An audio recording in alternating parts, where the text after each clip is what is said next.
नमस्कार। रेडियो कार्यक्रम बालिका शिक्षा चौतारीको 97औं अङ्कमा स्वागत छ। कार्यक्रम बालिका शिक्षा चौतारी रुम टु रिड नेपालले तयार गरेको रेडियो कार्यक्रम हो। बालिका शिक्षा कार्यक्रमको मुख्य उद्देश्य बालिकाहरूलाई आफ्नो जीवनका महत्वपूर्ण निर्णयहरू लिनका लागि चाहिने आवश्यक जीवन उपयोगी सिपहरू सहित माध्यमिक तहको शिक्षा हासिल गर्नमा सहयोग गर्नु हो। यस बेला बालिका शिक्षा चौतारी कार्यक्रम सुनेर बसिरहेका सबै भाइ बहिनीहरूको लागि केही महत्वपूर्ण सन्देश र रमाइला कार्यक्रमहरू लिएर आएका छौं। यस्तो बेलामा घरमै बसेर पढाइ निरन्तर गर्नुका साथै आफूलाई कसरी मानसिक रूपमा स्वस्थ राख्ने भन्ने विषयमा सन्देशहरू लिएर उपस्थित भएका छौं। कार्यक्रम बालिका शिक्षा चौतारीको यो श्रृंखला बाँके जिल्लाको लागि रेडियो कृष्ण सार FM 94 मेगाहर्ज बाँकेमा हरेक मंगलबार र बिहिबार साँझ 7 बजेदेखि 7:30 बजेसम्म सुन्न सकिन्छ भने यसको पुनः प्रसारण हरेक बुधबार र शनिबार दिउँसो 12:30 बजेदेखि 1 बजेसम्म सुन्न सकिन्छ। त्यसैगरी नुवाकोट जिल्लामा Nuwakot FM 106.8 megahertz, radio Langtang 90.3 megahertz, radio Trishuli 88.4 megahertz र रेडियो चिम्टेश्वर 90.9 मेगाहर्ज का साथै तनहुँ जिल्लाको Myadi Seti FM 105.8 megahertz, Bhanu FM 106.9 megahertz र रेडियो बन्दीपुर FM 88.8 मेगाहर्ज बाट आउनेछौं। रेडियोको जानकारी पछि अब कार्यक्रमको बारेमा जानकारीतर्फ लागौं। हामीले यो भन्दा अगाडिका श्रृंखलाहरूमा भाइ बहिनीहरूको प्रतिभा, रुम टु रिडका भूतपूर्व बालिकाका सफलताको कथा, हाम्रा समुदायका सफल महिलाहरूको सफलताको कथा, जीवन उपयोगी सिप सिकाइ, मेन्टोरिङ लगायतका विविध विधामा रहेर कार्यक्रम उत्पादन तथा प्रसारण गरिसकेका छौं। त्यसैगरी अबका दिनहरूमा पुनः जीवन उपयोगी सिप र मेन्टोरिङमा आधारित विषयवस्तुहरू लिएर उपस्थित हुने नै छौं। ढिला नगरी शिक्षा दिदीलाई भेटौं है त। नमस्ते भाइ बहिनीहरू, म तिमीहरूकी प्यारी दिदी शिक्षा। म रुम टु रिड र पढ्नका लागि कोठाद्वारा सञ्चालित बालिका शिक्षा कार्यक्रमको सामाजिक परिचालक हो। यस कार्यक्रमले हाल नेपालको 11वटा जिल्लामा तिमीहरू जस्तै 4364 जना बालिकाहरूसँग काम गरिरहेको छ। बालिका शिक्षा कार्यक्रम अन्तर्गत जीवन उपयोगी सिप र मेन्टोरिङ एकदमै महत्वपूर्ण छन्। यस कोरोना भाइरसको संक्रमणकालीन अवस्थामा सबैजना आफ्नो घरमै बस्नु परेको छ। यस्तो समयमा बालबालिकाहरूको समयलाई सिकाइमूलक र उपलब्धिमूलक बनाउन अत्यन्त आवश्यक छ।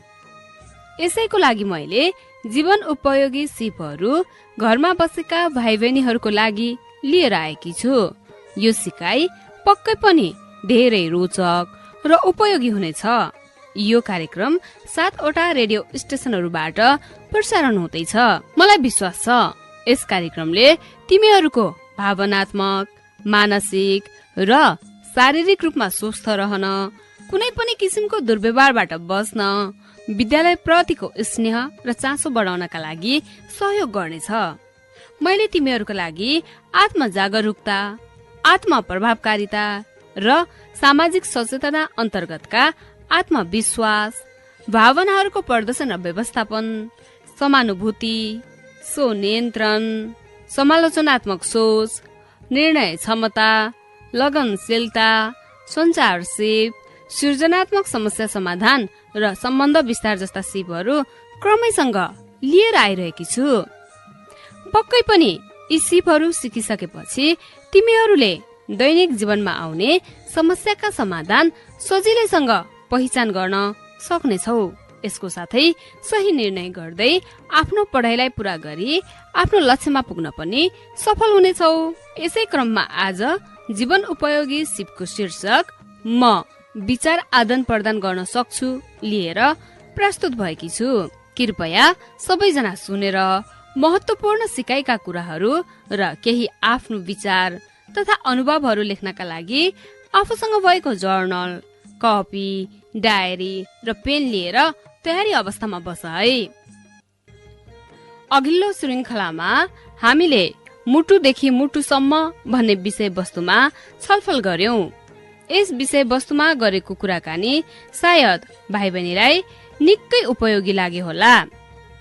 अघिल्लो श्रृंखलामा हामीले मुटुदेखि मुटुसम्म भन्ने विषयवस्तुमा छलफल गर्यौं। यस विषयमा गरेका कुराकानी सायद भाइ बहिनीहरूलाई निकै उपयोगी लाग्यो होला। तिमीहरूले आजको विषयवस्तु कुन हो भनेर अनुमान गर्न सक्छौ? अनुमान गर्दै गर है। आज हामी नुवाकोटदेखि तनहुँ जाँदैछौ। जहाँ बहिनीहरू कोपिला र मुनाबीच भएको कुराकानी सुन्नेछौ। ढिला नगरी अब हामी यी दुई बहिनीले कस्तो कुरा गर्दैछन् हामी पनि सुनौ है त। ओहो, अनलाइन कक्षा सञ्चालन हुने दिन त आज पनि हो क्यारे। ए, आज त साउन 26 गते होइन र? आज त सबिनाको जन्मदिन पनि हो। पोहोर साल आजकै दिन कति रमाइलो गरेका थियौँ हामीले। हामी सबै साथी मिलेर सबिनालाई उपहार पनि दिएका थियौँ। कस्तो खुसीको क्षण थियो त्यो। अझै मैले उनीलाई उनको मनपर्ने हरियो रङको हेडब्यान्ड छुट्टै आफ्नै तर्फबाट उपहार पनि दिएकी थिएँ। अनि त्यति बेला उनको मुहारको मुस्कान देख्दा म आफैलाई पनि कति आनन्द भएको थियो। ओहो, महिनौं बितिसकेछ म र मेरो बेस्ट फ्रेन्ड सबिनासँगको कुरा नभएको। एक अर्कासँग नबोली एकछिन पनि बस्न नसक्ने हामी दुई आज यो अवस्थासम्म आइपुग्दा मलाई त धेरै नै दुःख महसुस भइरहेको छ। साँच्ची सबिनालाई चाहिँ कस्तो महसुस भइरहेको छ होला है? मुना, के भयो? किन टोलाएर बसे कि? लौ हेर, चिया र रोटी पनि सेलाइसकेछ। अनलाइन कक्षा पनि सुरु हुन आँटिसक्यो। ओहो, समयमा नै खाजा खानु पर्दैन। के भएछ आज मुनालाई? ए, दिदी पो आउनु भएको रहेछ त। म त झ्यालबाट बाहिर हेरेर बसिरहेकी थिएँ। तपाईँ आउनु भएको त पत्तै भएन नि दिदी। ए, हो त है, चिया र रोटी त सेलाइ पो सकेछ त। आमै, कस्तो सोचमा डुबे कि मुना तिमी? के भयो र त्यस्तो? मलाई पनि भन न मुना। केही होइन दिदी, यत्तिकै खाजा खान नै बिर्सेछु। हुन्छ नि, कहीँ नपाएर त्यत्तिकै। पक्कै पनि तिमीलाई केही भएको छ। ल भन त मलाई, के भयो तिमीलाई? सुन्नु न दिदी, मैले हजुरलाई म सबिनासँग रिसाएको कुरा त भनेकी छैन है। ए हो र, तिमी आफ्नो बेस्ट फ्रेन्डसँग रिसाए कि? अनि रिसाएको मात्रै हो कि बोलचाल नै बन्द भएको हो त? बोलचाल नै बन्द गरेको छु दिदी अहिले त मैले। ज्याउ, त्यही त भन्छु, आजकल फोनमा कुरा गरेको पनि सुन्दिन। मैले सबिनाको कुरा गर्दा वा उसको बारेमा सोद्धा तिमीले कुरा टालेको कारण त यो पो रहेछ। बल्ल थाहा पाएँ मैले त। अब त्यही नै भन्नु पर्यो। ओहो, तिमीहरू त्यस्तो मिल्ने साथी भएर पनि रिसाएर बसेका। एक्कासी के भयो र नानी? मलाई भन त, तिमीहरू बीच केही मतभेद भएको थियो कि? नढाँटिकन भन न बहिनी। वैशाख महिनातिर सबिनाले मसँग उनलाई मन परेको जुत्ता किन्नका लागि पैसा सापटी मागेकी थिइन्। मैले पनि उनीलाई आफूले दुःख गरेर बचत गरेर राखेको पैसा अर्को हप्तासम्ममा फिर्ता दिनुपर्ने शर्तमा सबिनालाई सापटी दिएकी थिएँ। अर्को हप्ता सबिनासँग मैले पैसा फिर्ता मागे, तर सबिनासँग पैसा नै थिएन। केही हप्ता बितिसक्दा पनि सबिनाले मलाई पैसा फिर्ता नै गरेनन्। मैले जति माग्दा पनि उनले फिर्ता नै गरेनन्। यही कारणले मेरो चित्त दुखेको छ दिदी। ए, यो चित्त दुखाइ के तिमीले सबिनासँग पनि व्यक्त गरेकी छौ र?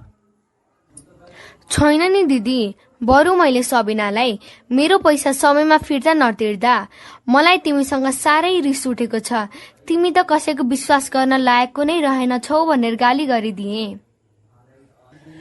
भनेपछि तिमीले सबिनासँग उसको नराम्रो बानी बेहोराको बारेमा मात्रै कुरा गर्यौ है? तिमीले एकदमै महत्त्वपूर्ण कुरा गर्न त भुलेछौ नि नानी।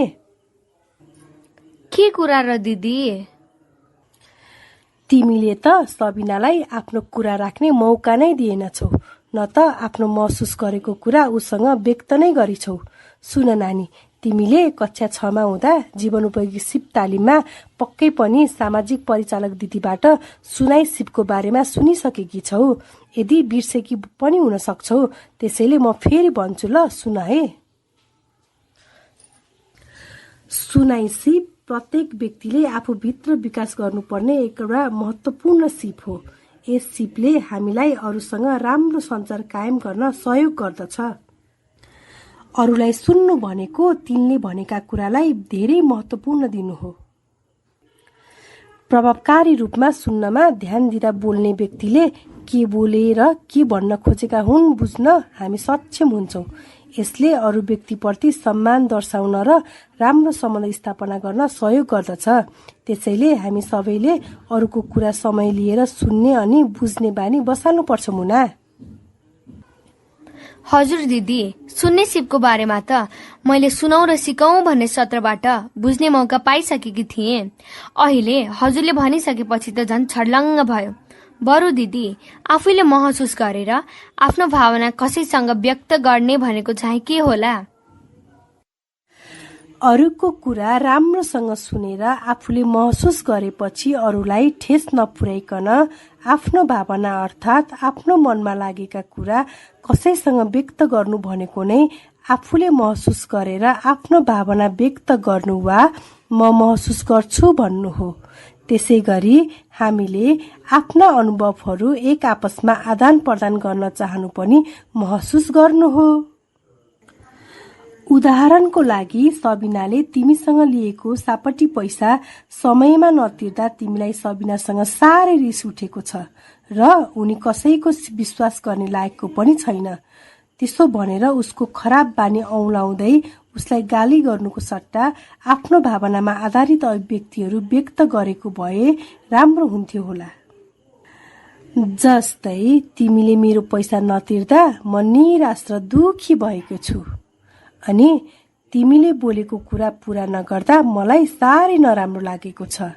त्यस्तै गरेर तिमीले आफूले बाचा गरेको कुराप्रति जिम्मेवार हुनुपर्छ भनेर हामीले कुरा पनि गर्न सक्छौं।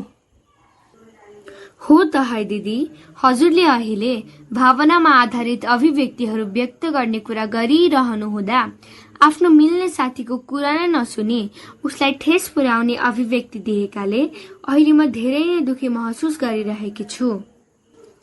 मैले यसरी रिसाएर हिँड्नु भन्दा आफ्नो भावना सबिनालाई बताउनु सही हुने थियो। त्यसै गरी उसलाई पनि केही भन्ने मौका दिनुपर्ने रहेछ। सायद उसको पनि अझ केही ठुलो नै समस्या परेर पो हो कि मलाई समयमा पैसा फिर्ता नदिएको। ओहो, यस्तो बुझ्ने भएर पनि म कस्तो अबुझ भएको होला है।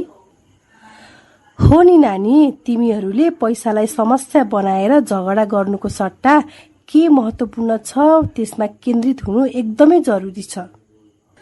जस्तै राम्रो साथी कसरी बन्ने, एकअर्काको कुरा सुनेर हुन्छ कि, राम्रो व्यवहार गरेर हुन्छ कि वा एकअर्काको विचार आदान प्रदान गरेर हुन्छ। असल मित्र त हामीलाई असाध्यै आवश्यक हुन्छ। मित्र र मित्रता कहिले गुम्न दिनु हुँदैन। हामीले कहिले पनि आफ्नो कुरा अरू समक्ष राख्दा आक्रामक शैलीमा राख्नु हुँदैन, बरु निर्धक्क भएर आफ्नो कुरा स्पष्टसँग राख्न सक्नुपर्छ। हामीले एकअर्कालाई लागेको कुरा स्पष्टसँग राख्यौं भने हाम्रो समस्या पनि समाधान हुन्छ। यो एकदमै महत्त्वपूर्ण हुन्छ। दिदी, आक्रामक शैलीमा अनि निर्धक्क भएर आफ्नो कुरा राख्नु भनेको के हो? मलाई लाग्छ तिमीले कक्षा 6 मा हुँदा दृढ सञ्चार नामक जीवन उपयोगी सिप सत्रमा यसको बारेमा पक्कै पनि सुनेका हुनुपर्छ। ल सुन है नानी, म तिमीलाई फेरि भन्छु। आक्रामक शैली अनि निर्धक्क भएर आफ्नो कुरा राख्नु भनेको आफ्नो कुरा अरू समक्ष राख्ने वा विचार आदान प्रदान गर्ने सञ्चार शैली वा तरिका हो। आक्रामक सञ्चार त्यति बेला हुन्छ जब हामी आफ्ना चाहनाहरूलाई चित्त दुखाउने तथा उनीहरूको भावनालाई सम्मान नगर्ने गरी भन्छौं। यसले विवाद निम्त्याउन सक्ने तथा साथीको भावनामा चोट पुर्याउन सक्ने भएकाले यो सञ्चार शैली वा प्रतिक्रियालाई राम्रो मानिँदैन। यसै गरी निर्धक्क भएर आफ्नो कुरा राख्नु भनेको हामीले आफ्ना चाहना र आवश्यकताहरूलाई घात नहुने गरी सम्मानजनक तरिकामा व्यक्त गर्नु हो। यसले आफ्नो मित्रता कायमै राखी सम्बन्ध राम्रो बनाउन सहयोग गर्नुको साथै आफ्ना आवश्यकता र चाहना पूरा गर्न सहयोग गर्छ। यसलाई दृढ सञ्चार पनि भनिन्छ। अनि तिमीलाई थाहा छ यी दुवै प्रकारका सञ्चारले कस्तो किसिमको सन्देश दिन्छ भनेर? कस्तो सन्देश दिदी? आक्रामक सञ्चारले म मात्रै ठिक छु तिमी गलत छौ भन्ने सन्देश दिन्छ भने दृढ सञ्चारले म पनि ठिक छु तिमी पनि ठिक छौ भन्ने सन्देश दिन्छ। हो नि दिदी, हजुरले भन्दै गर्दा मलाई बल्ल सबै सिकेको कुराहरू याद आउन थाल्यो। अनि दिदी, सञ्चारका प्रकारहरू दृढ र आक्रामक सञ्चार मात्रै नभइकन निष्क्रिय सञ्चार पनि हो क्यारे है? ओहो नानी, हो नि, मैले भन्न छुटाएको कुरा तिमीले सम्झाएकोमा तिमीलाई धेरै धेरै धन्यवाद। अब निष्क्रिय सञ्चारको बारेमा तिमीले मलाई भन त। हजुर, हस् दिदी, म भन्छु नि। निष्क्रिय सञ्चार त्यति बेला हुन्छ जब हामी आफ्ना चाहना र भावना बारे केही भन्दैनौ। कुनै विशेष सन्दर्भमा अथवा कोही ठूला मान्छेहरूसँग बोल्दा चाहिँ निष्क्रिय सञ्चार आवश्यक पर्न सक्छ। तर हाम्रा साथीभाइहरूसँग कुरा गर्दा चाहिँ प्राय यो निष्क्रिय सञ्चार प्रयोग नगरेको नै राम्रो हुन्छ भनेर हामीलाई हाम्री सामाजिक परिचालिका दिदीले भन्नुभएको थियो। यो कुरा मलाई छर्लङ्ग याद आयो। स्याबास मेरो बहिनी, मलाई खुसी लाग्यो तिमीले आफूले सिकेका कुरा अहिले आएर सम्झेकोमा। तर खुसी सँगसँगै तिमीले आफूले सिकेका कुरा आफ्नो जीवनमा उपयोग नगर्दा धेरै दुःख पनि लागेको छ। किनभने तिमीले सबिनासँग केवल आक्रामक र निष्क्रिय सञ्चार मात्रै प्रयोग गरेछौ, दृढ सञ्चारलाई त महत्त्व नै दिएनछौ। हो दिदी, मलाई यो कुरामा एकदमै पछुतो छ। त्यति धेरै जीवन उपयोगी सिप तालिम सत्रहरू लिएर पनि, जस्तै सुनौ र सिकौं, दृढ सञ्चार, भावनाका कुरा, मित्रताका तत्व आदि जस्तामा सहभागी भएर पनि अबुझ अनि अज्ञानी भएम। आफ्नो बेस्ट फ्रेन्ड सबिनासँग आफ्ना भावना म महसुस गर्छु भन्ने भावका साथ नराखेर रिसाएँ अनि उसँग बोल्नै पनि छाडे। अब के गर्ने होला है? मबाट ठूलो गल्ती भयो दिदी। हेर नानी, गल्ती जो कोहीबाट पनि हुन सक्छ। गल्ती त्यति बेलासम्म मात्र गल्ती हुन्छ जबसम्म त्यो गल्ती स्वीकार गरिँदैन। तिमीले त आफ्नो गल्तीलाई स्वीकार गरेर पश्चाताप गर्दैछौ। गल्ती गरेको महसुस गर्नु नै ठूलो कुरा हो। अब तिमीले आफ्नो साथी सबिनालाई आफ्नो कुरा राख्न दिनुपर्छ, साथै तिमीलाई महसुस भएको कुरा पनि भन्नुपर्छ अनि उसको कुरा पनि सुन्नुपर्छ। हो र दिदी? हो नि। उसो भए आज अहिले नै म उसको घरमा गएर उसँग माफी माग्छु, हुन्न र? हुन त हुन्थ्यो नानी, तर एकछिनमा तिम्रो अनलाइन कक्षा पनि सुरु हुन्छ अनि सबैभन्दा महत्त्वपूर्ण कुरा त अहिले कोरोनाको महामारीमा उसको अनि आफ्नो परिवारको हाल खबरको जानकारी नै आदान प्रदान नगरी एक्कासी जानु तिमीहरू दुवै जनाको परिवारको स्वास्थ्य सुरक्षाका लागि त्यति उचित पनि नहोला। त्यसो भए म सबिनासँग आफ्ना विचारहरू आदान प्रदान कसरी गर्न सक्छु होला त दिदी?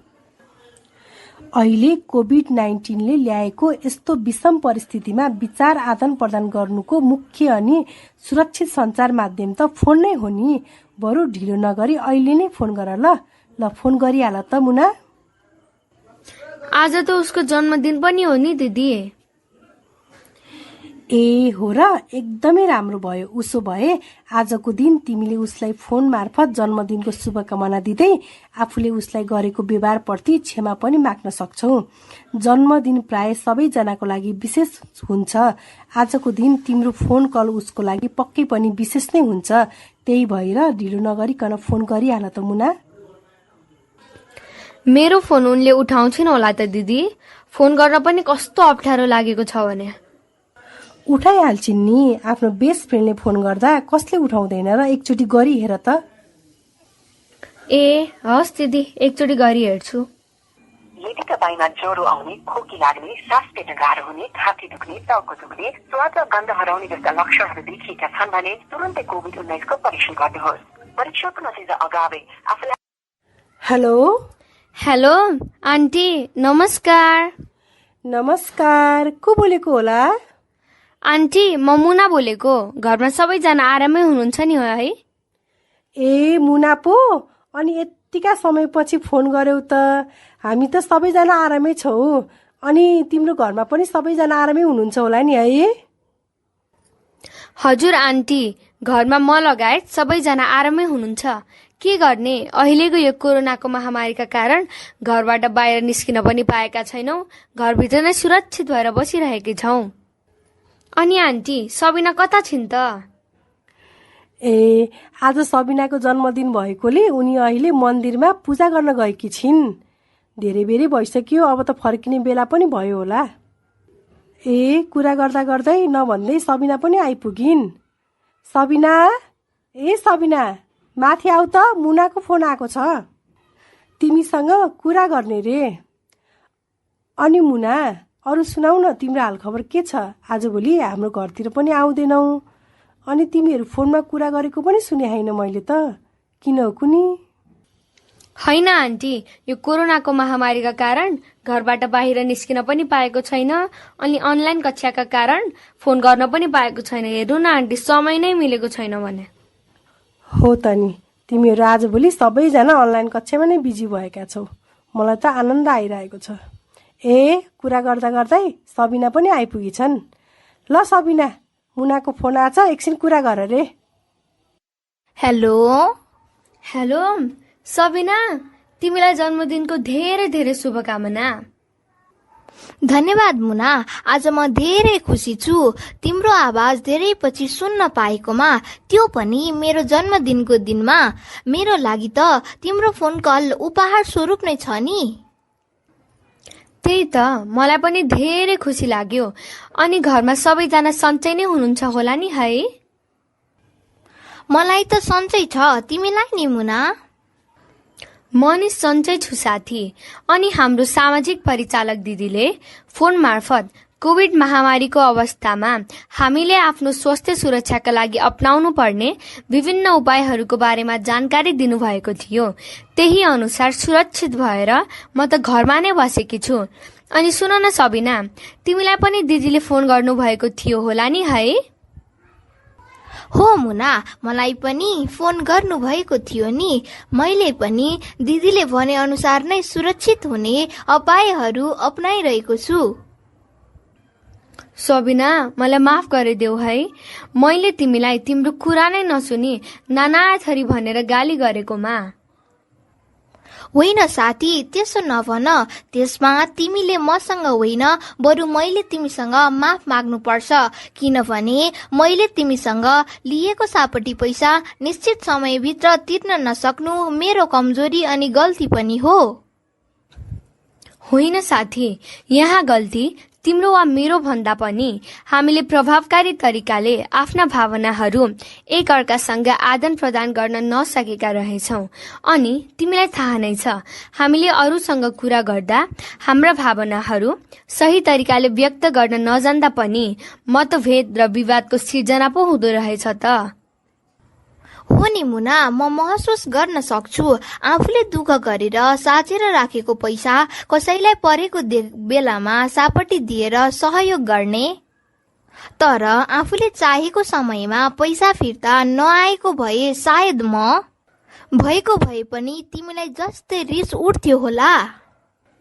तर म अरूको समस्याको बारेमा बुझ्न केही समय उसको कुरा सुन्थे होला। त्यही त, राम्रोसँग नसुनी एकअर्काको विचार आदान प्रदान प्रभावकारी ढङ्गले हुन नसक्ने रहेछ भन्ने कुरा त तिम्रो र मेरो बीचमा भएको मनमुटावले हामीलाई प्रश्न नै पारिसक्यो नि।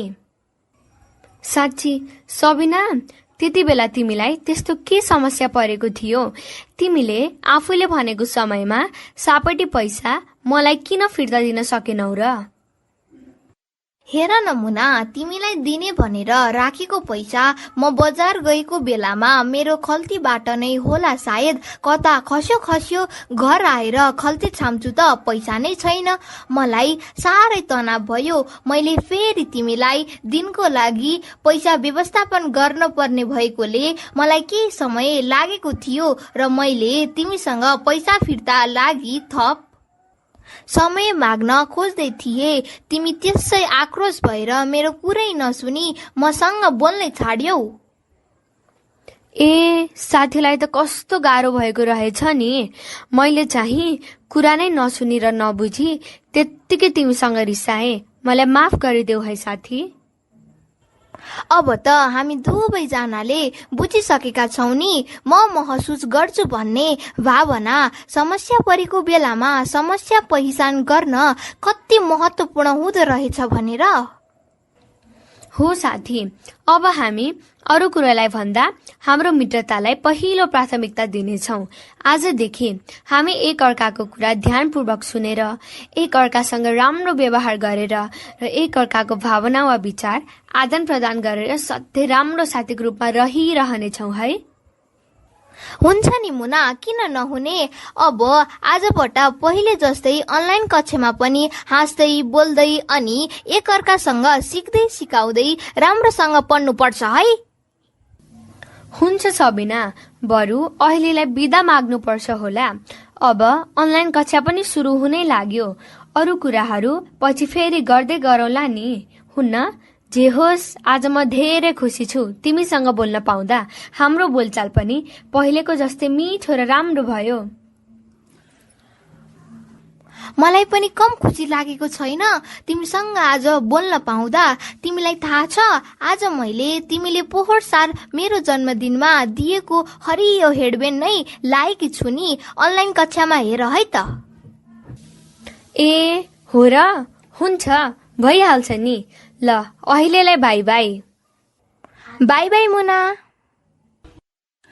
आहा, दुवैजना बहिनीहरूको कुरा सुनेर ज्यादै खुसी लाग्यो मलाई त। मलाई लाग्छ अन्य साथीहरूलाई पनि धेरै नै खुसी लाग्यो होला। तिमीहरूले आफ्नो खुसीको, दुःखको, कमजोरीको महसुस गर्नु धेरै नै महत्त्वपूर्ण छ। आज यो बारेमा पनि धेरै कुरा सिकिसकेका छौँ। हामीले कुनै पनि व्यक्तिसँग निर्धक्क आफ्ना कुराकानी प्रभावकारी सञ्चारको प्रयोग गरेर व्यक्त गर्न सक्यौँ भने हामी बीच हुन सक्ने जस्तो सुकै मतभेद पनि हटाउन सक्दा रहेछौँ भन्ने कुरा आज मुना र सबिनाको कुरा सुनेर नै थाहा पाइसकेका छौँ। यसको साथै हामी अर्को व्यक्तिको कुरा सुन्ने असल श्रोता हुनु पनि उत्तिकै महत्त्वपूर्ण हुन्छ। हस् त, धन्यवाद। आहा, कति उपयोगी र महत्त्वपूर्ण रहेछ बहिनीहरू बीच भएको म विचार आदान प्रदान गर्न सक्छु भन्ने विषयवस्तुमा गरिएको छलफल सायद रेडियो सुनिरहनु भएका सम्पूर्ण भाइ बहिनीहरूलाई पनि राम्रो र उपयोगी लाग्यो होला। लौ त भाइ बहिनी, आजको कार्यक्रम कस्तो लाग्यो? प्रतिक्रिया दिन नभुल है। तिमीहरूले कार्यक्रम सुनेर सिधै रेडियोमा पनि फोन गर्न सक्छौ। अर्को हप्ता म नयाँ विषयवस्तु लिएर पक्कै आउनेछु। अहिलेलाई भने म पनि बिदा हुन्छु। By by. अब भने रेडियो कार्यक्रम नियमित सुनेकी त्रिभुवन माविमा अध्ययनरत बहिनी रिना काफ्लेको प्रतिक्रिया सुनौ है त। नमस्कार, म रिना काफ्ले, त्रिभुवन नमुना माध्यमिक विद्यालयमा कक्षा 11 मा अध्ययनरत छात्रा। मैले यो रुन्टुरीबाट सञ्चालित बालिका शिक्षा चौतारी नियमित रूपमा सुनिरहेकी छु। सर्वप्रथम त मैले यसरी मलाई आफ्नो अनुभवहरू बताउने अवसर दिनुभएकोमा रुन्टुरी संस्था तथा सामाजिक परिचालक दिदीलाई धन्यवाद व्यक्त गर्न चाहन्छु। मैले गत हप्ता पनि बालिका शिक्षा चौतारी कार्यक्रम सुनेकी छु, जसमा आफ्नो भविष्यको योजना बारे आफ्नो अभिभावकसँग कसरी कुरा गर्ने भन्ने विषयमा थियो, जसमा पूजाले आफ्नो भविष्यको योजना आफ्नो अभिभावकहरू विनम्रताका साथ व्यक्त गरिन्, जसले गर्दा उनले आफूले चाहेको विषय पढ्न पाइन् र अभिभावकहरूलाई पनि खुसी राख्न सकिन्। यस नाटकबाट मैले के सिकाइ पाएँ भने आफ्नो बारेमा अथवा आफ्नो भविष्यको बारेमा कुरा राख्दा अभिभावकहरू शान्त भएको बेला, अभिभावकहरू नरिसाएको बेलाको समयहरू रोज्न पर्छ, जसले गर्दा उहाँहरूलाई पनि खुसी राख्न सक्छौँ र साथै उहाँहरूलाई हामीले आफ्नो भविष्यमा गएर उहाँहरूलाई पनि सहयोग गर्न सक्छौँ। धन्यवाद। आजको यो अङ्क कस्तो लाग्यो प्रतिक्रिया दिन नभुल्नुहोला। रेडियो कृष्णसार एफएम को फेसबुक पेज तथा रेडियोमै फोन गरेर प्रतिक्रिया दिन सक्नुहुनेछ। अर्को अङ्कमा हामी नयाँ विषयवस्तु लिएर बिहिबार आउनेछौँ। हवस् त, लैङ्गिक समानताका लागि बालिका शिक्षालाई जोड दिउँ भन्दै कार्यक्रम सुनेर साथ दिनुहुने सबैलाई धन्यवाद। कार्यक्रम उत्पादनमा सहयोग गर्ने रुम टु रिड नेपाललाई पनि विशेष धन्यवाद। प्रविधि संयोजनमा साथ दिने प्राविधिक मित्रलाई पनि धन्यवाद भन्दै आजको यो अङ्कबाट म प्रमोद बिदा हुन्छु। नमस्कार।